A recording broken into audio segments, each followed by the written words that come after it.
용어정의와 중개대상물이 가장 어렵습니다. 용어정의도 관념적인 것이기 때문에 그렇고, 중개대상물, 자 보겠습니다. 중개대상물을 보면 중개대상물이라는 것은 개업 공인중개사만이 중개를 업으로 할 수 있는 대상물입니다. 중개상물이 아닌 거는 아무나 해도 된다고요? 자동차 아까 중개상물 아니라고 했죠? 권리금 중개상물 아니라고 했습니다. 권리금 알선 아무나 해도 됩니다. 자동차 알선 자격증 없는 사람 해도 됩니다. 그런데 중개대상물은 개업공개사만 해야 된다. 이제 어려운 게 토지인데, 일단 다 적어놓고 보겠습니다. 토지가 있고요, 그 다음에 건축물, 거기에 법조문에 있는 거 그대로죠. 건축물, 그 밖의 토지의 정착물, 그 밖에 대통령령이 정하는 재산권 및 물건입니다. 대통령령이 정한 재산권 및 물건은 임목에 관한 법률에 의한 임목, 그 다음에 공장 및 광업재단 저당법에 의한 공장재단, 광업재단 같이 돼 있죠. 광업재단. 자, 그러면 토지는 왜 중개대상물이냐, 아무나 하면 안 되냐? 토지는 우리 눈으로만 보고 이 토지가 값어치가 있는 토지다, 비싼 토지다, 싼 토지다, 이걸 알 수 있어요, 없어요? 눈으로 보고 자동차는 눈으로 보고 알던데요. 어린애도 자동차 좋은 거다, 비쌀 것 같다, 이런 거 알잖아요. 근데 토지는 알기 어려워요. 왜? 토지의 가격은 뭐에 의해서 결정됩니까? 집을 지을 수 있는 땅이냐 없는 땅이냐에 따라서 결정되거든요. 그 집을 지을 수 없는 땅은, 설악산 산꼭대기 있는 땅은 보기는 좋지만 경제적 가치는 제로라고요. 집을 지을 수 없으니까. 그래서 토지 이용계획 확인서를 떼보고 용도, 지역, 지구에 따라서 여러분들 공법 배우잖아요. 뭐 용적률, 건폐율, 여기는 뭐 지을 수 있다, 뭔 행위를 할 수 있다, 없다. 그게 공법이잖아요. 행위 제한이. 공법은 한마디로 말하면 개인 사유재산을 공공복리를 위해서 사유재산권을 침해할 수, 사유재산권을 제한할 수 있는 게 공법이죠. 개인 마음대로 못하도록. 그래서 토지는 눈으로만 보고 이게 좋은 땅인지 아닌 땅인지 알 수 없기 때문에 전문 직업인, 즉 공인중개사 자격을 취득한 개업공개사만이 중개를 업으로 할 수 있다고요. 근데 어려운 게 그 시험에 토지라고 나온 적은 없어요. 근데 토지 중에서 되는 것도 있고 안 되는 것도 있습니다. 대토권이 있고요. 대토권. 그 다음에 시험에 나왔던 거 무주부동산, 미채굴광물,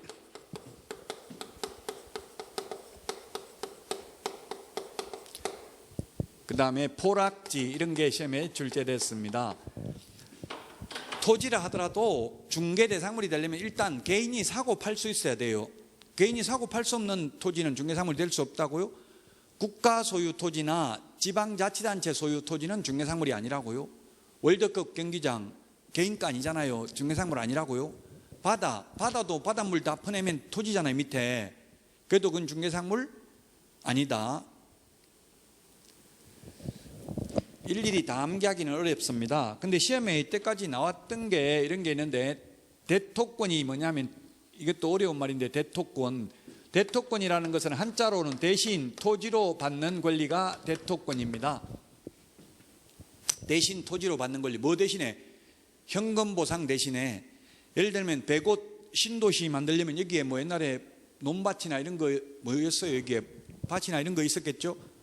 그럼 여기에 그 땅 지주들한테 수용 보상금을 지급하는데 돈만 주면 그게 지주들이 뭐라고 하냐면, 나 우리 대대로 조상 대대로 물려받은 땅 절대로 못 나간다, 이게 한 발자국도 못 몰래, 돈 필요 없다, 나는 여기서 무조건 살아야 되겠다, 이렇게 주장할 수도 있어요. 그래서 그럼 대신 토지를 줄 테니까 이게 집 지어가 살아라, 보상금도 주고 토지도 주고.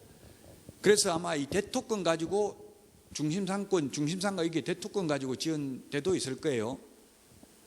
이주자 택지를 공급받을 수 있는 지위를 대토권이라고 합니다. 근데 대토권인데 아직까지 위치와 면적이 특정되기 전에를 대토권이라고 하고요, 위치와 면적이 특정되고 나면 그때는 중개사물이 될 수 있어요. 그런데 어디 나올지 아직 확정 안 된 상태를 대토권이라고 해요. 이런 경우는 중개사물이 아니다. 그 다음에 무주부동산입니다. 무주, 주인 없는 부동산. 주인 없는 부동산, 무주부동산, 주인 없는 부동산이 국가 소유입니다. 판례에 의하면 국가 소유다. 주인 없는 부동산. 민법에서 주인 없는 부동산이 국가 거고요. 민법에서 주인 없는 동산은 선점자, 먼저 가진 사람이 주인이라고 되어 있어요. 그래서 무주토지, 주인 없는 부동산도 중개사물이 될 수 없다. 이런 게 시험에 나왔고요. 또 미채굴 광물 시험에 출제됐습니다. 미채굴 광물. 미채굴 광물은 뭐냐면 광업법 제2조에 의하면 광물 채굴권은 국가에 기속되어 있습니다. 개인 땅 밑에 석탄이 석유가 매장되어 있어도 이거는 개인 게 아니고 국가가 채굴권이 있다고요. 광물 채굴권이. 그래서 중개사물이 아니다. 미채굴 광물은. 그 다음에 포락지도 시험에 출제되는데 포락지는 뭐냐면 하천의 범람으로 인하여 하천화된 토지에 대해서 국가가 손실보상을 하고 하천 토지로 편입하여 사건이 소멸된 토지, 개인의 권리가 소멸된 토지를 포락지라고 합니다. 개인의 권리가 소멸됐으니까 중개사물이 될 수 없다. 그래서 이제 현업에서 지금 뉴스에도 나왔었는데 옛날에 있었던 사건인데 파주에서 계속 침수가 되니까 국가에서 수용을 했어요. 수용을 하고 수용 보상금을 지급해 버렸어요. 그런데 등기는 아직까지 개인 명의로 등기가 돼 있어요. 개인이 소유자인 것처럼. 근데 개업공개사한테 매물을 내놨다고요. 팔아달라고. 팔았어요. 이미 수용보상금 받고 완전 사기꾼이죠. 그 개업공개사가 중개했는데 매수인은 앞으로 등기가 넘길 수가 없잖아요. 그 매수인이 손해배상 청구했어요. 개업공개사에게. 국가 땅을 팔아먹었다 해가지고 그 개업공개사 손해배상 책임이 있을까요? 없을까요? 등기사항 증명서 보니까 아직 국가 땅이라고 안 돼 있어요. 개인 땅이라고 돼 있다고요. 그런데 판례는 개업공개사에게 책임이 있다는 판결이 나왔어요. 왜냐하면 등기사항 증명서하고 신분증만 받고 등기필 정보를 보지 않아서 확인 설명을 소홀히 했다고 손해배상 일부 하라고 하긴 했어요. 그 나중에 이제 확인 설명에서 나옵니다만은. 그래서 우리나라에는 각종 공부에는 공신력이 없습니다. 등기에는 아마 등기법에서 공신력이 없다 이런 말을 해요. 공신력이 없기 때문에 등기부가 잘못돼도 개업공개사 책임이에요. 그것만 믿고 했다면. 등기에 공신력이 없습니다. 자, 그래서 토지를 받고요. 토지가 어렵고요. 건축물도 어렵습니다. 왜냐하면 이게 그냥 건축물이라고만 되어 있어요. 우리 법 조문에는. 근데 건축물은 건축법에 의한 건축법에도 있고요. 주택법에도 있습니다. 주택법에도. 주택법에 있는 게 아니라 건축법에 있고 민법 99조 민법에도 있습니다. 민법 99조 1항. 자, 건축법에는 건축물을 뭐라고 되어 있냐면은 건축법에는 지붕과 벽 또는 기둥이 있는 것을 건축물이라고 합니다. 또는입니다. 또는이기 때문에 벽이나 기둥은 둘 중에 하나만 있어도 되고 지붕이 반드시 있어야 되는 게 건축법상 건축물입니다. 근데 민법에서는 판례가 이 세 개가 모두 다 있어야 된다라고 보고 있습니다. 자, 그래서 이제 판례가 이동식 세차장 구조물입니다. 이동식 세차장 구조물. 이동식 세차장 구조물. 우리 주유소에 기름 넣으면 5만 원 이상 넣으면 공짜로, 옛날에는 공짜로 했는데 요즘은 다 받대요. 몇천 원씩 보니까. 그 돈 받는 그 세차장 기계, 그건 중개사물이다 아니다. 그 무등록 중개업자가 그 세차장 기계를, 이동식 세차장 기계를 3건 중개하고 한 건당 500만 원씩 받아먹은 사건입니다. 1,500만 원 받아먹었는데 옆에서 개업공개사가 무등록 중개업자 있다고 고발했다고, 처벌해달라고. 그 처벌 받는다 안 받는다? 여러분 생각에는 처벌받을 것 같아요? 안 받을 것 같아요? 중개사물이라면 무등록 중개업자 맞잖아요. 3건 1,500만 원 받았으면 불법으로 무등록 중개업자로 볼 여지가 있어요.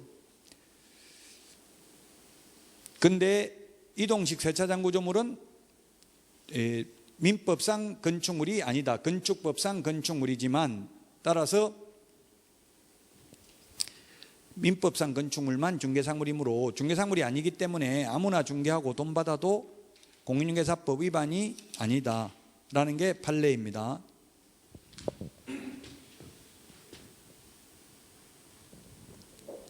그래서 이동식 세차장 구조물 이거는 건축법상 건축물이지만 이동식 세차장 구조물 지붕은 있고 그 다음에 기둥도 있습니다. 그러나 판례는 주벽이라고 할 만한 것도 없고 볼트 조립 방식으로 되어 있어서 쉽게 분리 철거가 가능하므로 이를 민법상 건축물이라고는 볼 수 없다. 그러므로 중개상물이 아니다. 따라서 아무나 중개하고 돈을 받아도 공인중개사법 위반은 아니다라는 게 판례입니다.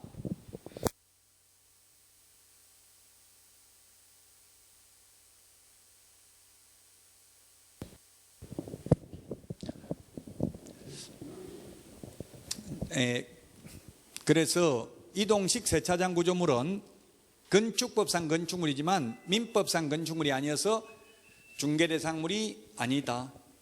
그 다음에 또 이 건축물은 현존하는 건축물뿐만 아니라 장래에 건축될 예정인 동호수가 특정된 미래의 건축물도 중개대상물이다. 그래서 분양권이 있고요. 분양권, 입주권이 있습니다. 입주권. 분양권이 있고 입주권이 있습니다. 69페이지 교과서 69페이지에 그게 판례 1번 분양권, 2번 입주권, 3번 권리금이 중개상물이 되는지 이런 게 있네요. 자, 그러면 분양권은 동호수가 특정된 분양권은 미래의 건축물로서 중개상물에 해당됩니다. 근데 시험에 입주권이 중개상물이냐 아니냐 나와가지고 원래 아니라고 했는데 가정답에는 모두 복수정답으로 인정됐어요. 이신청 인정돼가지고 입주권은 세모라고 될 수도 있고 안 될 수도 있다. 입주권 중에서 추첨 기일날 추첨을 하여 당첨되면 입주할 수 있는 권리에 불과한 입주권 하면 중개상물이 아닙니다. 추첨, 당첨 이거는 청약통장에 청약통장 당첨되면 입주할 수 있잖아요. 이런 거는 중개상물이 아니고요. 다만 도시 및 주거환경영비법상 관리처분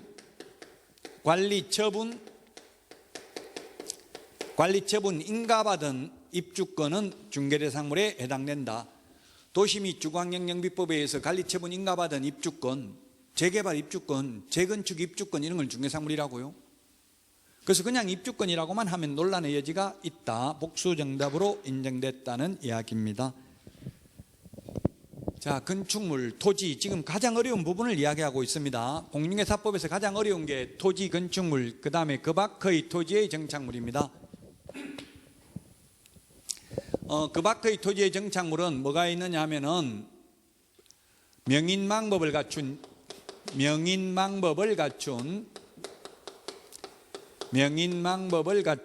수목의 집단이 있습니다. 명인망법을 갖춘 수목의 집단. 이거 중개대상물입니다. 결론은 원래는 국토부 유권해석은 이게 중개상물이 아니라고 했어요. 근데 시험에 출제돼 가지고 행정심판 결정으로서 중개상물에 해당된다는 결정을 내렸습니다. 제가 볼 때는 뭐 행정심판 결정위원들이 좀 이 공인중개사법의 취지를 잘 몰라서 이런 결정을 내린 것 같은데요. 어쨌든 시험에 나오면 중개상물입니다. 명인망법이라는 것은 뭐냐면 명백하게 인식할 수 있도록 관습법상 공시라는 것은 공개표시 줄임말이 공시입니다. 공개표시를 해놨다는 이야기인데 우리 개업공개사들이 명인망법을 갖춘 수목의 집단 중개했다는 말은 들어본 적은 없습니다. 어쨌든 시험에 나오면 중개상물입니다. 왜 중개상물이라고 했냐면은 명인망법을 갖춘 수목의 집단은 민법에 보면 그 밖의 토지의 정착물에 해당된다라고 되어 있고 공인중개사법에 그 밖의 토지의 정착물은 중개상물에 해당된다라고 되어 있으므로 중개상물이다 이렇게 해석을 했어요. 물리 해석을 단순히 법조문을 보고. 네, 아마 법리를 오해한 것 같고요. 어쨌든 시험에 나오면 제가 뭐 제 개인적인 견해가 중요한 게 아니고 이 행정심판 결정이 중요합니다. 자, 근데 명인망법을 갖춘 농작물, 아직까지 법에는 없지만 국토부 유권 해석은 중개사물이 아니다. 무, 배추, 밭대기로 거래하는 거 개업공개사가 아닌 사람도 중개할 수 있다. 중개사물이 아니기 때문에, 별로 안 중요한 물건이기 때문에. 그 다음에 교량이라든지 담장, 죽대, 토사, 암석 이런 것들 중개 대상물이 아니다. 그래서 결론은 그 밖의 토지의 정착물 중에서 중개상물에 해당되는 것은 명인망법을 갖춘 수목의 집단 하나밖에 없습니다. 우리 교재 71페이지 중간에 명인망법을 갖춘 수목의 집단 중개상물에 해당되는지 여부 판례라고 적어놨죠. 제가 행정심판 결정이라고 했잖아요. 근데 맨 밑에 보니까 판례가 아니고 행정심판이라고 돼 있죠. 맨 밑에는, 위에는 판례라고 돼 있지만 판례가 아니에요. 행정심판 결정인데 시험에 이게 2번 출제됐어요. 그래서 논리적으로 설명하기는 어렵습니다. 이 부분은 그냥 행정심판위원들이 잘못 결정을 해서 결론은 명인망법을 갖춘 수목의 집단은 중개상물이다. 그냥 이렇게 생각하면 됩니다. 시험에는 거의 이런 게 잘 나오지는 않아요. 왜냐하면 현실적으로 개업공개사들이 명인망법을 갖춘 수목의 집단을 중개하지는 않죠. 현실적으로 거의 안 일어나는 일은 시험에도 거의 안 나옵니다. 자, 그 다음에 이제 72페이지 임목에 관한 법률에 의한 임목, 그 다음에 73페이지 공장 및 광업재단 재단법에 의한 공장재단, 그 다음에 75페이지 공장 및 광업재단 재단법에 의한 광업재단이 있습니다. 자, 이 세 개가 있는데 이 세 개 역시 시험에 거의 안 나옵니다. 왜냐하면 현실적으로 이 세 개 중요한 경우 거의 없죠. 자, 어쨌든 임목이라는 것은 뭐냐면 임목, 설립자, 나무목자, 생립, 살아서 서 있는 나무를 등기하면 임목이라고 합니다. 등기된 나무가 임목입니다. 그러면 등기 안 되고 관서법상 공시방법을 갖춘 명인망법을 갖춘 수목의 집단이나 임목이나 둘 다 소유권의 객체가 되는 점은 똑같습니다. 둘 다 중개대상물이 된다는 점도 똑같습니다. 다만 임목은 소유권과 저당권의 객체가 되는데 명인망법을 갖춘 수목의 집단은 저당권의 객체가 될 수 없습니다. 저당권은 등기를 요소로 하기 때문에 그렇습니다. 즉 등기된 나무는 이걸 저당 잡히고 은행에 대출받을 수 있는데 명인망법을 갖춘 수목의 집단은 저당권의 객체가 될 수 없기 때문에 이거 저당 잡히고 대출받기는 어렵습니다. 그 다음에 또 이 세 개 모두 다 일물 일권주의 예외입니다. 일물 일권주의 예외다. 일물 일권. 일물 일권주의라는 것은 하나의 물건에 하나의 소유권이 있다는 게 일물 일권주의입니다. 우리 아파트 하나인데 소유자가 2명, 갑이다 을이다 둘이 소유자가 할 수는 없죠. 뭐 물론 부부 공동명의로 공유 형태로 소유하는 거 빼고 그냥 소유자가 2명일 수는 없습니다. 그래서 등기법에서 한 명 소유권 보존 등기가 돼 있는데 뒤에 소유권 보존 등기가 신청되면 이건 뒤에 신청된 등기는 각하해야 되죠. 이미 소유자가 있는데 또 자기 거라고 등기 신청이 들어오면 2명이 소유자가 될 수 없습니다. 하나의 물건에는 소유자가 1명입니다. 근데 임목은 나무가 여러 개인데 소유자가 각각 있는 게 아니라 전체가 하나의 소유입니다. 임목으로 등기를 하게 되면. 공장재단, 광업재단도 마찬가지입니다. 공장부지, 건물, 공업소유권 이런 것들을 재단 목록을 작성해서 이 재단 목록 안에 들어있는 것을 공장재단, 광업재단으로 등기를 하게 되면 이 전체가 하나의 물건으로 취급받습니다. 재단 전체가. 그래서 시험에는 재단에서 분리하여 공업소유권만, 건물만 따로 떼어내서 팔아먹을 수 있다. 중개사물이 될 수 있다. X. 저당 가치를 높이기 위해서 은행에 융자 받으려고 하는데 토지만 저당 잡히니까 대출이 많이 안 나오니까 건물, 공업소유권 또는 뭐 생산 설비 이런 걸 다 묶어가지고 공장재단을 설립해가지고 공장재단 설립 등기를 하게 되면은 재단 전체가 하나로서 중개사물이 되지, 재단에서 분리하여 토지나 건물만 따로 떼어내서 중개사물이 될 수도 없고 거래의 대상이 될 수도 없다. 79페이지.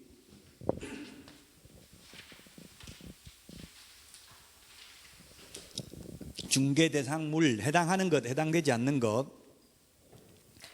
맨 위에 박스에 보면 토지건축물, 임목, 공장재단, 광업재단은 법령에 규정된 것입니다. 그래서 중개상물에 해당되고요. 근데 중개상물에 해당되지 않는 것, 자동차, 기계장비, 선박, 항공기, 어업재단, 항만운송사업재단, 어업권 이런 것들은 부동산 학개론에서 말하는 어제부동산, 준부동산입니다.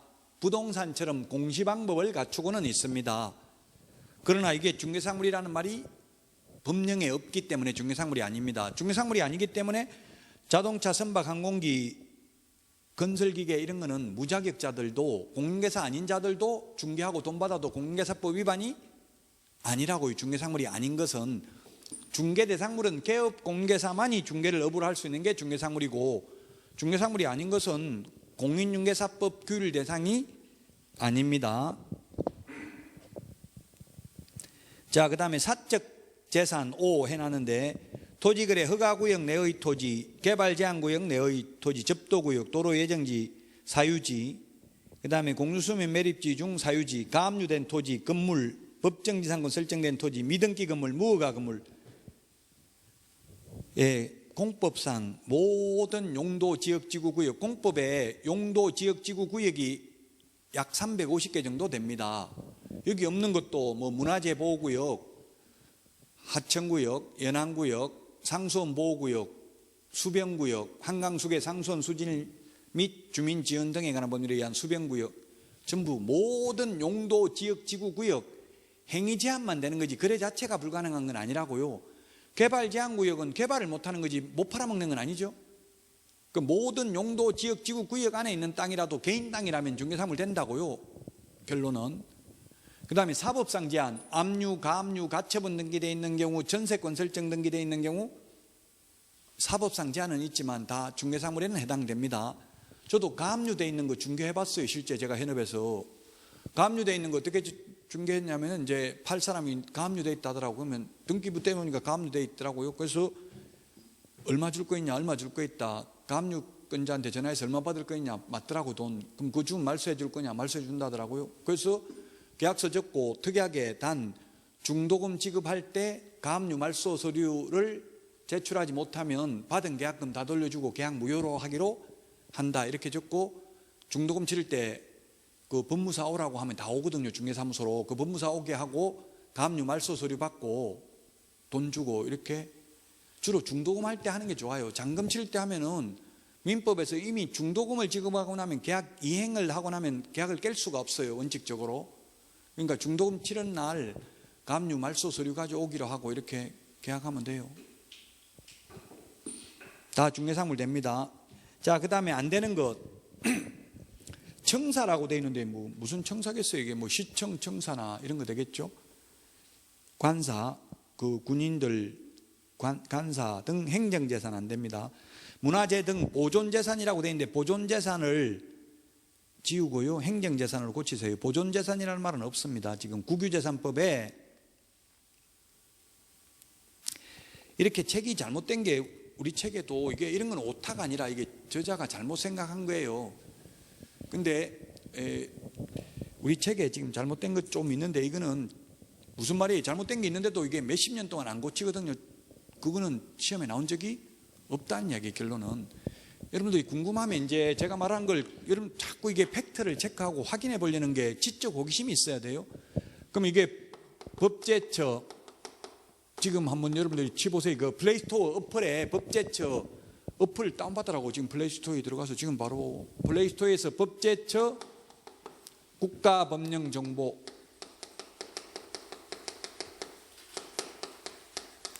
어플 다운받아 가지고 이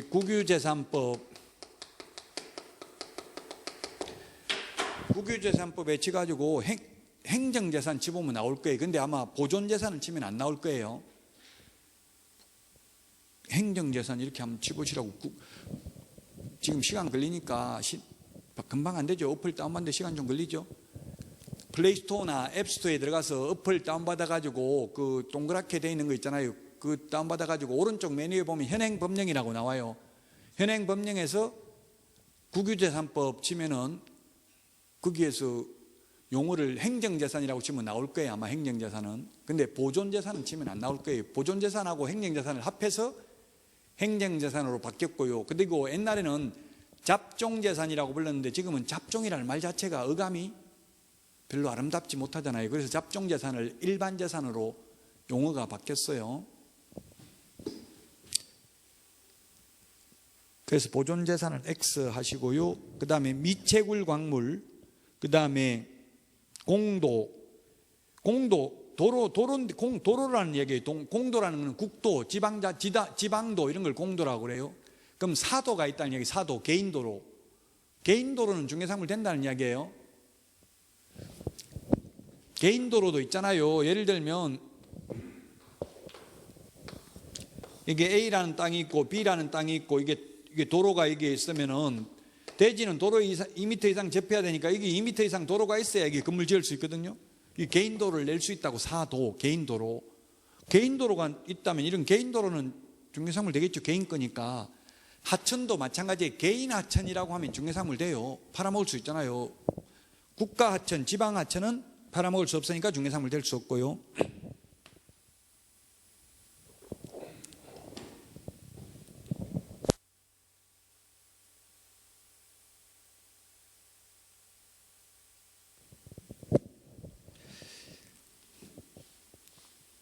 자, 그 다음에 도로 예정지 중 공유지, 국가, 공유라는 것은 지자체 소유 땅이다 이 말이에요.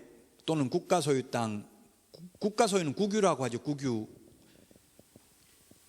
공도, 공원 이런 거 중개상물 아니고, 공유수면 매립증 중 공유지, 지자체 땅, 국가 땅이 아닌 공공 땅이라는 이야기예요. 개인 땅이 아니니까 안 되고요. 하천도 국공유 하천은 안 된다고 돼 있죠. 가로 안에. 그럼 개인 하천은 된다고 했잖아요. 제가. 근데 시험에는 안 나왔어요. 이게 개인 하천, 도로 이런 거는 시험에 아직 나오지는 않았어요. 포락지, 아까 제가 중개상물 안 된다고 했죠. 자, 그 다음에 중개 개입 가능성. 그 밑에 있는 거, 이거 맨 밑에 있는 거, 이거는 지금 민법이 돼야 돼요. 환매권, 저당권 이런 게 지금 용어 자체가 다 민법 용어잖아요. 이런 것들을 매매, 뭐 지상권, 지역권 이런 건 되고요. 근데 안 되는 걸 보면 동산질권, 질권은 동산질권, 권리질권이에요. 질권은 부동산에는 질권이라는 게 없다고요. 그래서 중개상 권리가 아니에요. 질권은 우리 옛날 전당포 생각하면 되죠. 전당포. 민법의 시험 범위에 물권법이 14문제가 출제되는데 물권이 8개가 있어요. 8개. 그중에 질권 제외입니다. 민법의 물권이 보면 점유권, 소유권, 지상권, 지역권, 전세권, 유치권, 질권 있죠. 이 중에서 질권 제외한 7개에서 7개 물권에서 14문제 출제된다고요. 물론 거기에 물권 법정주의라고 그래요. 물권은, 채권은 임의로, 계약은 임의로 창설할 수 있는데 물권은 딱 법에 정해진 거 외에는 창설할 수 없어요. 법률이나 간섭법에 의하지 않냐고는. 그래서 법률상 인정되는 물권이 8개, 관섭법상 인정되는 물권이 부동산에 관해서 딱 2개가 있어요. 분묘기지권하고 법정지상권이라는 게 2개 있어요. 지금 이런 걸 자세하게 첫날부터 다 설명하려면 시간도 많이 걸리고 여러분들 스트레스만 받아요. 그러니까 지적 호기심 있으면 인터넷에 치보면 돼. 분묘기지권이 뭔지 이런 거 나중에 다 민법에서도 공부하고 뒤에 가면 공개사법에서도 합니다. 그래서 어쨌든 질권은 동산질권, 권리질권이니까 중개상물이 권리가 아니다. 상표권, 저작권, 어업권, 광업권 이런 거 중개상물이 아니다. 중개상물이 아니라는 거는 뭐 개업공개사가 중개할 대상물이 아니라는 건 다른 사람이 해도 되는 것도 있고 아예 아무도 못하는 것도 있어요. 다른 사람이 해도 되겠죠. 이런 것들은. 근데 분묘기지권이라는 것은 아예 이거는 양도대여의 대상이 될 수 없는 거예요. 분묘기지권은. 분묘기지권은 뭐냐면 오래된 묘를 설치해 놓으면 그 분묘기지권이 생기는 게 3가지가 있어요. 나무 땅에 주인 동의받고 설치하거나 또는 주인 동의받지 않았다 하더라도 20년 동안 평공연하게 점유한 경우 또는 자기 땅을 경매 넘어갔는데 묘 이장한다 안 한다 아무 말 안 했으면 분묘기지권이 생겨요. 이 분묘기지권은 종손, 장손, 장남에게 전속되는 권리예요. 막내한테 내가 분묘기지권 중개해 줄게 이렇게 할 수는 없다고요. 막내한테는 분묘기지권이 성립할 수가 없어요. 그래서 중개상물이 아니다. 지적재산권, 승여, 기부채납, 상속, 공용수용, 경매, 유치권 발생, 법정지상권의 성립, 환매권 행사 등이 있는데 시험에 상속받은 전답 이런 게 시험에 출제된 적이 있어요. 상속받은 전답. 상속받은 전답 중개상물 될까요? 안 될까요? 상속받은 전답 되죠. 상속인 소유니까 상속 그 자체에는 개입할 여지가 없다는 얘기예요. 상속은 법정 지분에 의해서 있는데 개업공개사가 장남한테 상속 중개해 줄게 이렇게 할 여지는 없다. 법률의 규정에 의해서 상속이 되는 거고, 지금 우리나라는 법률의 규정에 의해서 상속은 불효자식이든 효도를 한 자식이든 다 상속됩니다. 지금 자녀가 죽으면 부모가 뭐 키우지도 안 해놓고 양육도 안 해놓고 상속받잖아요. 뭐 세월호에서 죽으니까 나타나고 부모들 이런 거 많이 있었죠. 그래서 우리나라는 지금 그래서 뭐 누구지 그 연예인도 죽고 나니까 부모가 엄마가 키우지도 않았는데 여자 연예인도 그런 거 나왔잖아요. 키우지도 않고 상속받아요. 양육 안 해도 받아요. 지금 이건 법에 의해서 법을 바꾸지 않는 한 뭐 앞으로 이제 뭐 양육을 안 했거나 이렇게 부양을 안 했으면 좀 제한하자 이런 논의도 있는데 지금 현재는 무조건 다 줍니다. 법정 지분에 의해서. 그래서 중개가 개입할 여지가 없지만 상속받은 거는 상속인 거니 상속인, 피상속인 누가 죽은 사람이에요? 상속인, 피상속인 중에서 누가 죽은 사람이냐고요? 앞으로 피라는 말 많이 나올 텐데 이게 피.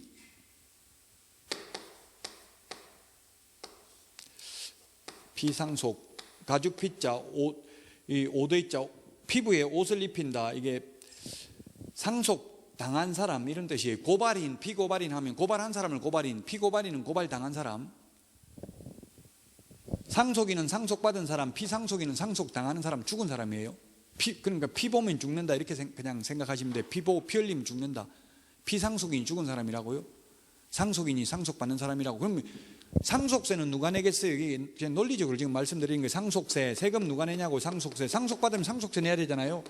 피상속인이 내요? 상속인이 내요?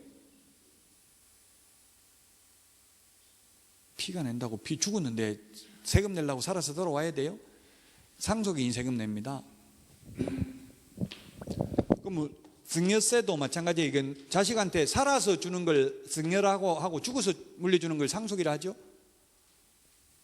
이거는 누가 세금 내요? 그러면 살아서 주면 자식한테 줬으면 자식이 내요? 부모가 내요? 받은 사람이 내야 되죠. 그 지금 뭐 예를 들어서 금태섭 국회의원 아닌가? 금태섭 님 이런 거 보니까 자녀분한테 뭐 좀 재산이 있더라고요. 그 세금 다 냈다 이렇게 이야기하더라고요. 그럼 세금을 누가 내야 돼? 이게 또 엄밀히 보면 세금을 받은 사람이 내야 되는데 받은 사람 돈 없잖아요. 그럼 또 부모한테 세금도 받아가 내야 되잖아요. 그것도 세금을 받아서 내면 그 받은 거에 대해서 또 세금 내야 돼요. 이론적으로는. 마찬가지 양도소득세도 마찬가지예요. 이런 것도 있는데 양도소득세가 예를 들면 양도소득세를 10억을 내야 되는데 매수인이 양도소득세를 부담하기로 한다 이렇게 특약을 할 수 있다고요. 원래 판 사람이 내야 되잖아요. 양도소득세는. 근데 보통 현업에서 지금 분양권 같은 경우는 산 사람이 매수인이 내기로 한다 이렇게 특약 많이 해요. 그 특약을 해도 그 특약이 불법은 아니에요. 가능해요. 근데 만약 10억을 매수인이 내기로 했다 하면 그 지금 30억이 예를 들어서 남아가지고 30억 분에 대한 세금이 그냥 가령 10억이 붙었다. 그러면 10억을 이게 매수인이 내주면 사실은 매도인은 40억에 대해서 세금을 내야 돼. 이론적으로는. 근데 현실적으로는 그렇게 안 하죠. 그냥 30억에 대해서 매수인이 내는 경우 있습니다. 매수인이 양도소득세 내기로 한다 이런 특약을 해도 그 자체가 위반은 아니에요. 참 어쨌든 이게 어렵습니다. 지금 용어정의와 중개대상물을 다 했고요. 어려운데 오늘 내드렸던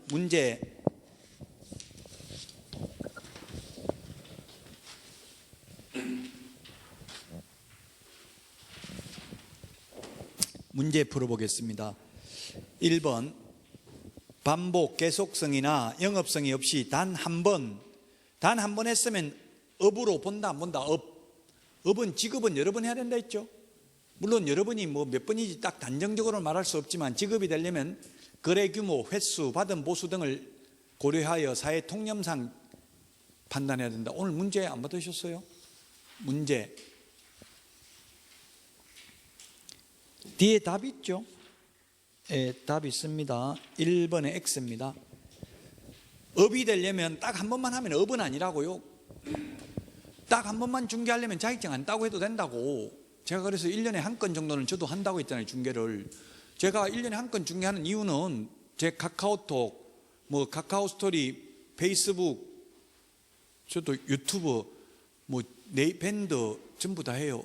아마 제 이름으로 검색해 보면 다 나올 거예요. 그런 거 할 때 어떻게 하냐면 그 프로필 사진에 모가지까지 올라오는 의자 놓고 사진 찍어놔서 뒤에 지도 있는 데서 그 중개사무소에서, 그러니까 친구도 전화 와가지고 너 복덕방 하냐 이러더라고요. 중개도 하냐, 강의하는 줄 알 때만 복덕방도 하냐 이러더라고요.